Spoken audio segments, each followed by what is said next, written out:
नमस्कार दोस्तों, मैं नरेंद्र आपका हमारे YouTube चैनल व्यूआर ट्यूटर्स पे स्वागत करता हूँ।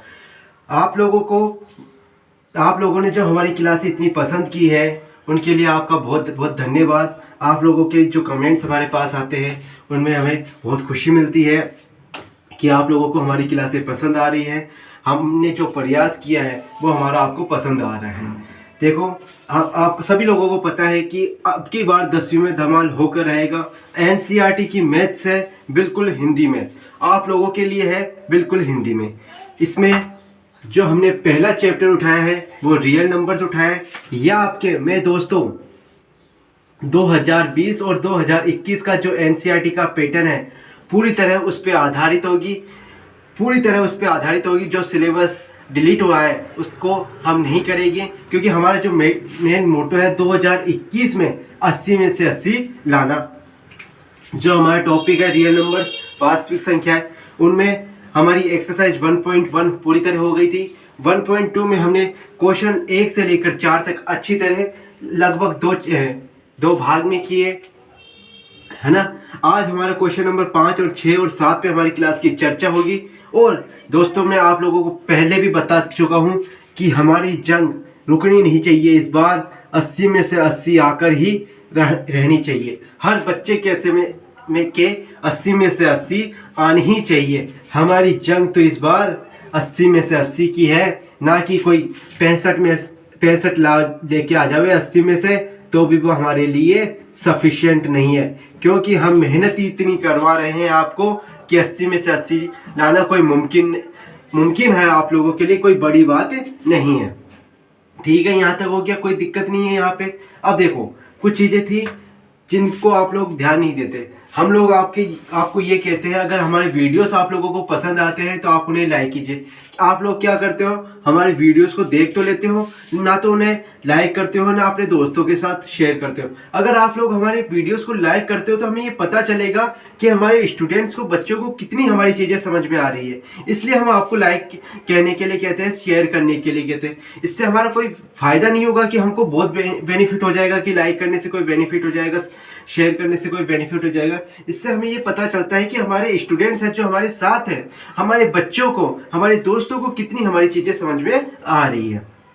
ठीक है, इसलिए दोस्तों आप हमारे वीडियोस को ज़्यादा से ज़्यादा लाइक कीजिए। और आपने अभी तक भी हमारे व्यूआर ट्यूटर्स को सब्सक्राइब नहीं किया है तो आप उसे सब्सक्राइब कीजिए। और ज़्यादा से ज़्यादा मित्रों तक, अपने फ्रेंड्स तक, अपने ग्रुप में, जो भी आपका स्टडी से संबंधित ग्रुप है उसमें हमारे वीडियोस को शेयर कर दीजिए, जिससे कि आप लोगों के बीच में एक कंपटीशन बनेगा। मैं आने वाले समय में एक सीरीज लाऊंगा जिसमें 4 या 5 क्वेश्चन लाऊंगा। हर सीरीज में संडे की संडे होगी जो हमने पढ़ाई की है उससे संबंधित। और फिर मैं उसमें जो बच्चा जितना अच्छा करता है उससे आपका ही फायदा होगा। जैसे हर संडे की संडे में 5 क्वेश्चन लेके आऊंगा जो मैंने पढ़ा है, उसमें से आप कितने सही करते हो। और वो पांचों के पांचों क्वेश्चन ऐसे हैं जो कि आपके प्रीवियस ईयर, यानी हर साल आपके एग्जाम्स में आए हुए हैं, important, very important question, 5 question लेके आऊंगा। अगर आप लोग मेरे वीडियोस को ज़्यादा से ज़्यादा लाइक करते हैं तो मैं जल्दी ही ये सीरीज लेकर आ जाऊंगा। और आप लोग मुझे कमेंट कर देना, सर जल्दी से ये सीरीज लेकर आइए। 5 क्वेश्चन वेरी इंपॉर्टेंट क्वेश्चन होंगे जो कि आप लोगों के लिए एग्जाम में आने के लिए बहुत ही ज़्यादा इंपॉर्टेंट मान सकते हैं हम उनको। ठीक है, इसी के साथ आज की क्लास की शुरुआत करते हैं। एक्सरसाइज 1.2 में हमने 4 तक क्वेश्चन कर लिए थे। क्वेश्चन नंबर 5 पे हमारी क्लास की चर्चा होगी। एक्सरसाइज 1.2 का क्वेश्चन नंबर 5। क्वेश्चन नंबर 5 को करने से पहले मैं क्वेश्चन नंबर 6 और 7 करवा देता हूँ, जिससे कि चीज़ें आपके लिए आसान हो सके और चीज़ें आपको ज़्यादा से ज़्यादा और आसानी से समझ में आ सके। क्वेश्चन 5 भी आसान है, लेकिन क्वेश्चन 5 को करने से पहले क्वेश्चन 6 और क्वेश्चन 7 हम कर लेते हैं, जिससे कि हमारे लिए और आपके लिए चीज़ें आसान हो सके। क्वेश्चन 6 आपके क्या कहता है, सभी बच्चे अपनी बुक में देखिए। वो ये कहता है, व्याख्या कीजिए, यानी जांच करनी है आपको कि 7 गुणे 11 गुणे 13 प्लस 13 और 7 गुणे 6 गुणे 5 गुणे प्लस 4 गुणे 3 गुणे प्लस 2 गुणे 1 प्लस में 5 भाज्य संख्याएं है। क्यों है भाज्य ये हमको प्रूफ करके बताना है कि जो हमारे बुक में दे रखा है ये भाज्य क्यों है। तो सबसे पहले क्वेश्चन देखते ही हमें डर लग गया कि सर इसको हम कैसे करें। तो हमें कुछ ही नहीं करना, हमें दिया गया है वो लिख लेते। हमें पहली संख्या दी गई है वो लिख लेते, दी गई हम लिख लेते हैं। ऐसे स्टेप बाय स्टेप चीज़ों को समझते हुए चलते हैं। दी गई पहली संख्या है हमारे पास, वो है हमारे पास, वो हमको दी है 7 गुणे 11 गुणे 13 प्लस 13। ये हमको पहली संख्या दी हुई है। कोई नया काम तो किया नहीं, इतनी संख्या हमको पहली दी हुई थी वो हमने लिख दिया। ठीक है, अब हम क्या करें, स्टेप सेकंड हमारा क्या होगा वो देखो। स्टेप सेकंड हमारा ये होगा, अगर 13 मुझे इसमें दिखाई दे रहा है और 13 यहाँ पे, अगर मैं 13 को कॉमन ले लेता हूँ तो मेरे पास यहाँ से क्या बचा, 7 गुणे 11 और यहाँ से एक ही बचेगा, मल्टीपल में एक ही आएगा, प्लस एक यहाँ से। अब देखो ये जो भी संख्या है वो हमारी 13 से विभाजित है। ठीक है, समझ में नहीं है तो देखो क्या कहना चाहता हूँ मैं। अगर मैं क्या करूँ, जैसे 5 गुणे 10 में से अगर मैं 5 कॉमन ले लेता हूँ तो कितना बचेगा मेरे पास। कहने का मतलब मेरे भाइयों ये है, अगर मैं 10 में 5 का भाग दूं तो कितना आएगा, 2। यहां से कॉमन लेने का मतलब ये है मेरे भाइयों, 11 इंटू 7 कितना हुआ, 77। 77 और 1 78, और 78 13 को एक विभाजित करेगा, ये तो तय है, कोई दिक्कत नहीं है यहाँ पे। अगर मैं दोस्तों ऐसे कह दूं आपको 5 गुणे 3 गुणे 2 गुणे 4, अगर मैं इसमें से आपके 2 कॉमन ले लूं तो कितना बचा मेरे पास यहां से 1 बचा, यहां से 2, तो ये 2 होगा ना, इसको पूरी को विभाजित करेगा। सर कैसे विभाजित करेगा तो वो देख लेते हैं। 5 तिया 15, 15 दूनी 30, क्या 30 को 2 विभाजित भाग नहीं दे पाएगा, पूरा भाग देगा। ऐसे ही यहाँ पे हमने जो कॉमन लिया है 13, वह भी इस पूरी संख्या को भाग दे पाएगा। कैसे, मैंने आपको बता दिया, 11 सत्ते 77 प्लस 1 78, 78 में 13 का पूरा भाग जाता है। यानी ये जो कॉमन लिया हमने इस अंदर वाली संख्या में, उसको पूरी तरह विभाजित करता है। ठीक है, ये पूरी तरह विभाजित करता है। तो क्या लिख सकते हैं हम हिंदी, यहाँ पे एक लाइन लिखनी है हमें, वो लिखनी है क्योंकि ये एक इसका फैक्टर है, यानी इसको पूरी तरह विभाजित कर देगा, यानी भाग दे देगा इसमें पूरा। यहाँ पे लिख सकते हैं हम, क्योंकि यहाँ 13 एक गुणनखंड है,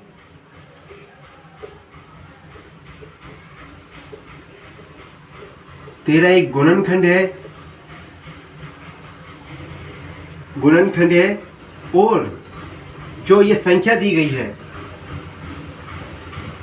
और जो हमें ये जितनी भी संख्या दी गई है, और दी गई संख्या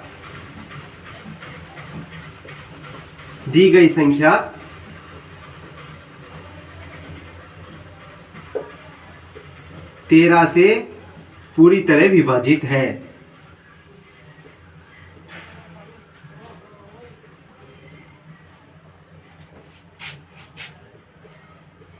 हम अगर वैसे करते 7 गुणा 11 गुणा 13 प्लस, इनको गुणा करते फिर प्लस करते तो चीजें वही आती, लेकिन हमें चीजों को समझा कठिन से आसान करना है, वही इसलिए हमने 13 को कॉमन ले लिया। और हमें पता है कि यहाँ से 11 सत्ते 77 प्लस 1 78 13 से पूरी तरह विभाजित है। यानी 13 एक ऐसा गुणनखंड है जो इस अंदर वाली पूरी संख्या को पूरी तरह विभाजित कर देगा। इसलिए हमारा यहाँ पे 13 एक गुणनखंड है, और दी गई संख्या ये, इसको संख्या 13 से पूरी तरह विभाजित हो जाएगा, संख्या 13 से पूरी तरह विभाजित हो जाएगी। यहाँ पे हमारा पहला स्टेप खत्म हो गया। अब देखो दूसरी संख्या हमें क्या दी गई है, अब हम लिख लेते हैं दूसरी संख्या दी गई। दूसरी संख्या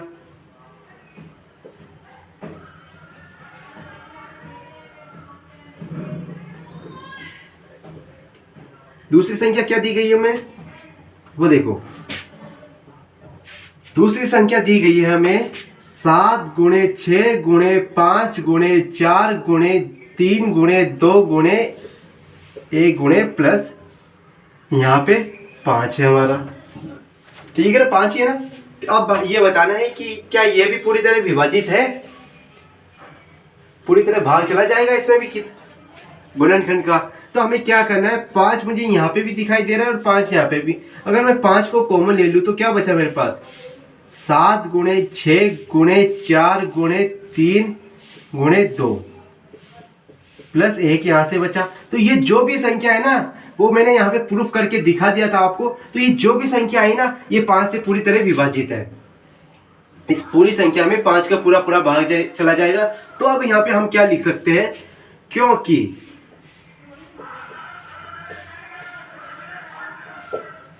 यहाँ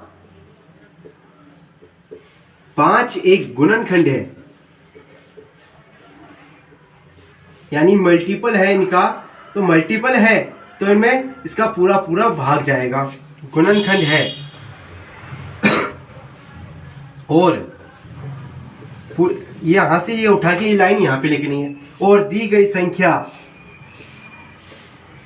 दोस्तों मैं एक एक चीजें आपके लिए लिख रहा हूं, जिससे कि अगर मैं यहाँ पे डायरेक्ट भी लिख सकता, लेकिन मैं यहाँ पे डायरेक्ट लिखता तो कुछ जो बच्चे थे नए, वो ये भी यहाँ एग्जाम में भी डायरेक्ट लिख देते, जिससे कि आपके नंबर कट सकते थे, आधा एक नंबर कट सकता था। आपको चीजों को ऐसे स्टेप बाय स्टेप लिखना है। और दी गई संख्या 5 से पूरी तरह विभाजित है, पूरी तरह विभाजित है, यानी विभाजित का मतलब भाग है, भाज्य है।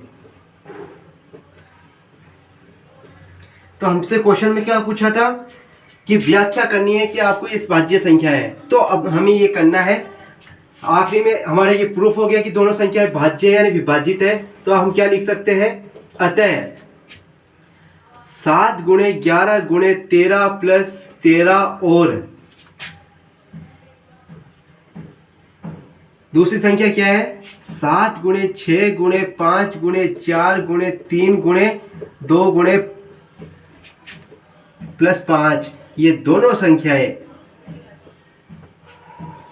ये दोनों संख्याएं हमने प्रूफ कर दिया कि ये भी भाज्य है, ये भी भाज्य है। 5 ये पूरी तरह 5 एक गुणनखंड से भाज्य है, ये 13 से एक पूरी तरह विभाजित है, यानी पूरा पूरा इन दोनों में भाग जा रहा है। तो ये दोनों संख्याएं, ये दोनों भाज्य संख्याएं है। यहाँ पे भाज्य संख्याएं, दोनों की दोनों भाज्य संख्याएं है। ये आपको उम्मीद करता हूँ कि चीजें आपको यहाँ तक समझ में आई होगी, चीजें आपके लिए आसान हो सकी होगी। और चीजें हमको आसान करना है, ये थ्योरी का चैप्टर है, थोड़ी बहुत तो दिक्कत आएगी, मैं मानता हूँ आप सभी लोगों को। हमने जब पढ़ाई की थी हमें भी दिक्कत आई थी, लेकिन ये थ्योरी का चैप्टर है, आपको चीजें ऐसे तो लिखनी ही है। हमसे क्वेश्चन में पूछा है कि जांच करके बतानी है कि जो भी दो संख्याएं दी है क्या वह पूरी तरह उनमें भाग जा सकता है। तो हमने यहाँ पे 13 को कॉमन लिया, तो मुझे पता है कि 11 7 77 प्लस 1 78, 78 13 से पूरी तरह विभाजित है। अगर मैं यहाँ पे भी अगर ऐसा ही करना चाहूँ तो आप मल्टीपल भी करके देख सकते हो, और उसमें +1 करोगे ना तो वो 100% 5 से संख्या विभाजित होगी, ये मेरा वादा है।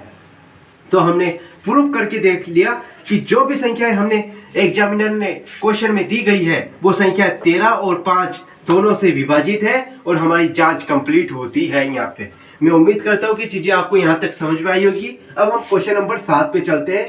क्वेश्चन नंबर 7 क्या कहता है, अगर दोस्तों आपको मेरा ये तरीका पसंद आ रहा है तो आप इस क्लास को ज़्यादा से ज़्यादा बच्चों तक शेयर कीजिए और मेरे वीडियोस को ज़्यादा से ज़्यादा लाइक कीजिए।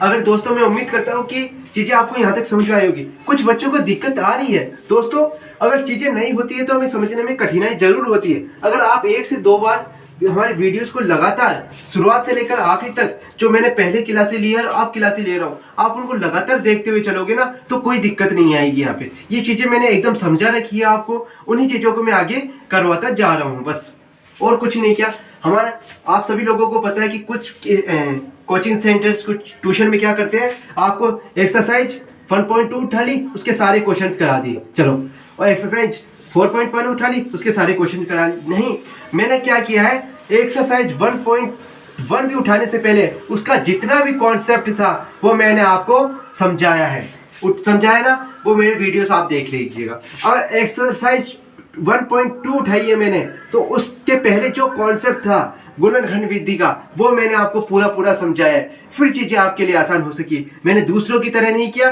कि क्वेश्चन करा दिए जिससे कि आपके लिए चीजें कठिन होती गई। मैंने चीजों को आसान किया है आपके लिए, और चीजें मैंने आपके लिए आसान की है, इसलिए चीजें को आप समझिए कि कोई टीचर हमें क्या समझाना चाहता है, उसके पीछे क्या लॉजिक है, और चीजों को हम कैसे आसान कर सकते हैं। ठीक है, अब क्वेश्चन नंबर 7 ये देखते ही, अगर ये क्वेश्चन एग्जाम में आ जाए ना, हर बच्चा ये क्वेश्चन देखने से पहले ही अगला क्वेश्चन देख लेगा कि क्वेश्चन अगला क्या है।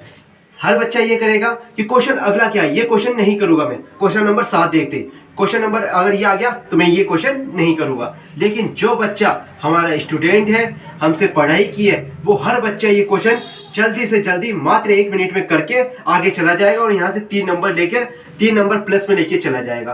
क्वेश्चन देखते ही डर लग रहा है कि क्वेश्चन को करें कैसे हम। क्वेश्चन हमारा 7 यहाँ पे समझ में नहीं आया, देखते ही इतना बड़ा क्वेश्चन नहीं कर पाएंगे। लेकिन क्वेश्चन में आपके सामने एक बार पढ़ देता हूँ, और मात्र 3-4 लाइनों में ये क्वेश्चन हमारा हो जाएगा। देखो, किसी खेल के एक मैदान में चारों ओर एक वृत्ताकार पथ है, यानी रास्ता है। इस मैदान का एक चक्कर, ये कोई वृत्ताकार पथ है यानी गोल पथ है, का एक चक्कर लगाने में सोनिया को 18 मिनट लगते हैं। मेरे भाई, सोनिया को कितना टाइम लगता है? सोनिया को 18 मिनट लगते हैं। ये हमारा रफ काम है, एक बार समझाने के लिए। और जबकि इसी मैदान का एक चक्कर लगाने में रवि को 12 मिनट लगते हैं। अगर दोनों के दोनों एक ही समय पर और एक ही स्थान से, यानी यहाँ से कोई पॉइंट है, यहाँ से एक ही समय पर अगर घूमना शुरू करते हैं, कोई इस स्पीड से चलता है, कोई इस स्पीड से, तो कितनी मिनट के बाद दोनों के दोनों वापस पुनः इस बिंदु पर मिलेंगे। ये हमें बताना है कि वापस एक ही इस बिंदु पर दोनों के दोनों किस समय मिलते हैं। यह आपको बताना है कि कितने समय बाद वे पुनः प्रारंभिक स्थान पर जहां से उन्होंने शुरुआत की थी, वे रवि और सोनिया दोनों कब मिलते हैं इस पॉइंट पे, हमें ये बताना है। अब देखो, समझना क्या है, हमें करना कुछ ही नहीं है, ये रफ काम था। अब देखो करना क्या है, अब करना क्या है, हमें कुछ नहीं करना। हमें दी गई संख्या, हमें सोनिया और दूसरा भाई क्या है उसका, रवि। सोनिया और रवि द्वारा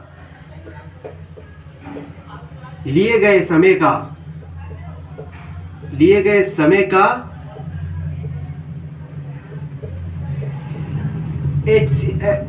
एलसीएम ज्ञात करना है, लोवेस्ट कॉमन फैक्टर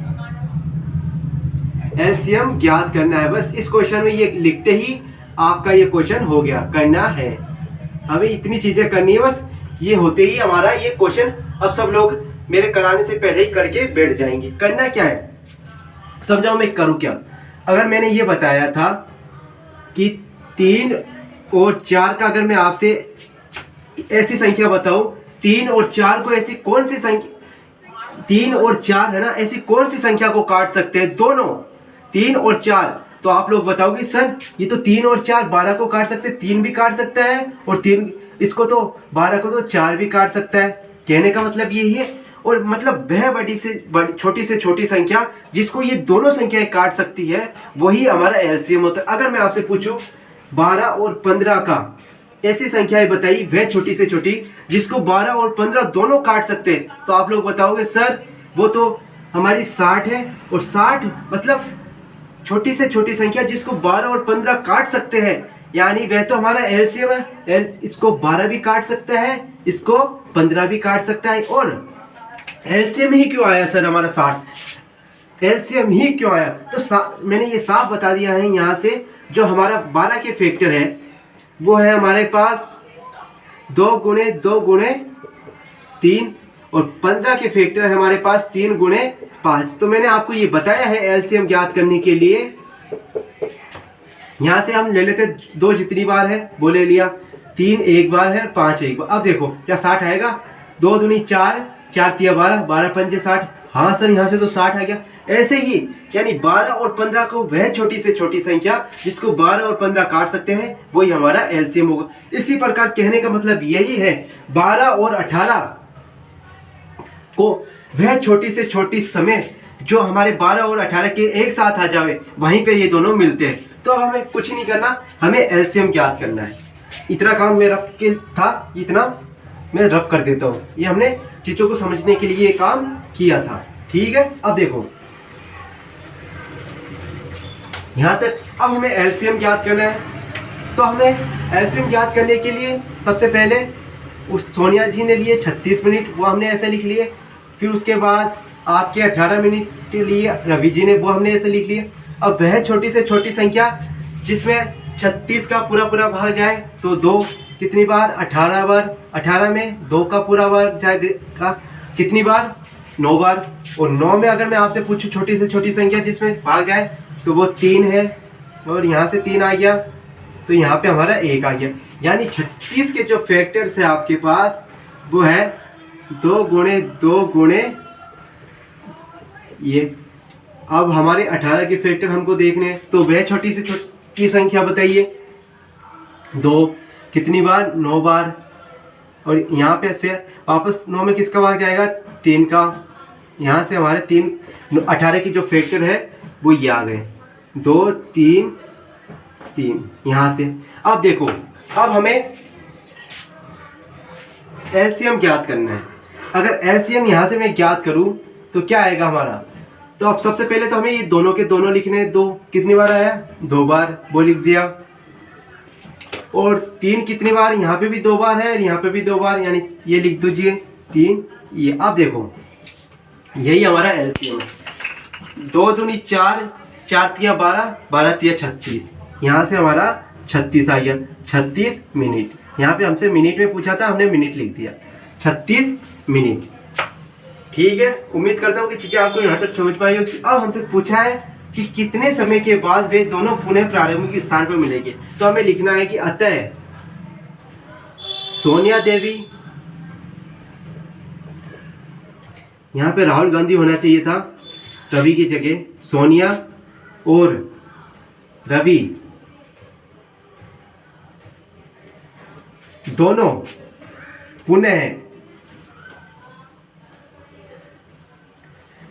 पुनः 36 मिनट के अंतराल के पश्चात 36 मिनट के बाद प्रारंभिक स्थान पर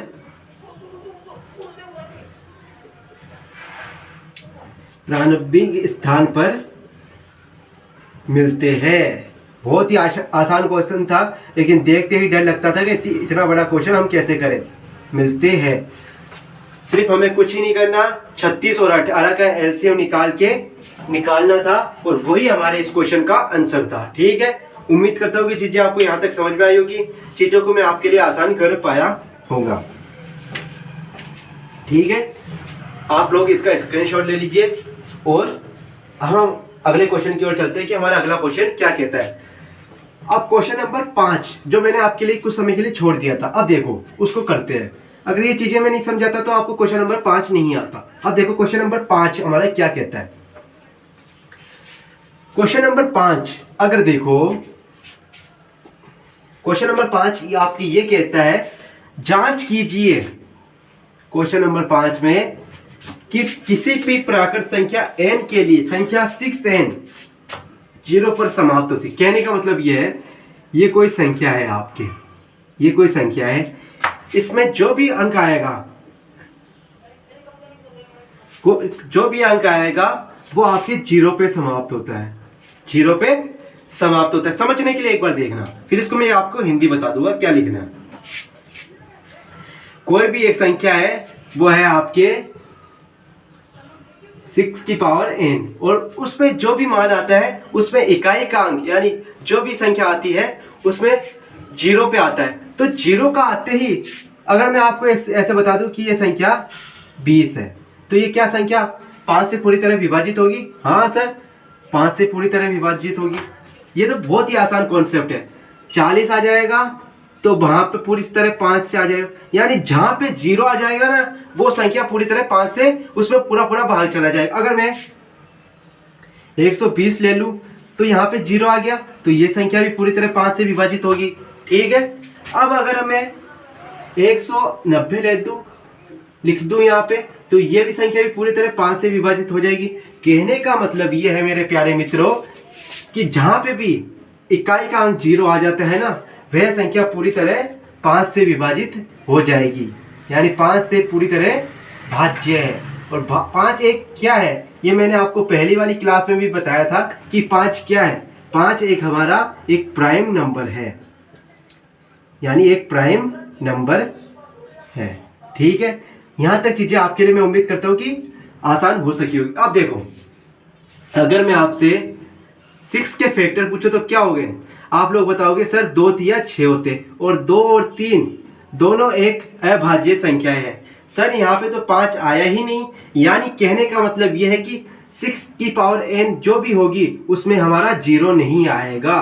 क्वेश्चन में आपसे यही पूछा है कि 6 की पावर n जितनी कुछ भी मानो, जैसे अगर हम 1 मान लेते हैं 6 की पावर तो 6 आएगा। 6 की पावर अगर 2 मान लेते हैं, n बराबर 2 मान लेते हैं तो 36 आएगा। अगर 6 की पावर 3 मान लेते हैं तो 216 आएगा। सर यहाँ पे n 0 तो हम क्वेश्चन में बोला है कि 6 की पावर n क्या 0 पर समाप्त होती है, तो 6 की पावर n कुछ भी मानने पर यहाँ पे हमारा इकाई का अंक तो 6 आ रहा है, 0 तो आ ही नहीं रहा। तो यहाँ से हमारा ये क्वेश्चन हमको ये लिखना है हिंदी में कि 6 की पावर n किसी भी प्राकृत संख्या पर के लिए 0 पे समाप्त नहीं होती है। मैं उम्मीद करता हूँ ये चीज़ें आपके लिए यहाँ तक आसान हो सकी होगी। एक बार मैं आपको वापस समझा देता हूँ कि करना कैसे हमें। ये चीज़ें समझाने के लिए मैंने इतना समझाया था। अब देखो कि हम इसको हिंदी में कैसे लिखें, हमें लाइनें क्या लिखनी है जिससे कि एग्जाम में हमारे नंबर बिल्कुल भी नहीं कटे। ठीक है, अब देखो हमें को ये संख्या दी गई है, मैंने आपको बता दिया कि कोई भी संख्या में इकाई का अंक 0 आ गया तो वह पूरी तरह 5 से विभाजित होगा। और 5 क्या है, 5 से विभाजित होगा। और 5 क्या है, हमारा एक प्राइम नंबर, प्राइम नंबर है हमारा। ठीक है, अब देखो, अब माना n बराबर 1 माना तो यहाँ पे 6 की पावर 1 रखते हैं तो क्या है इकाई 6। अगर n इक्वल 2 रखा तो 6 का स्क्वायर 36, n इक्वल 3 रखा तो 6 की पावर क्यूब कितना आया 216। यानी 6 की पावर n में कितना भी रख लो, चाहे 5000 भी रख लोगे ना तो इकाई का अंक 6 ही आएगा, 0 कहीं भी नहीं आएगा। इसलिए कहने का मतलब ये है, हम ये ऐसे लिख सकते हैं,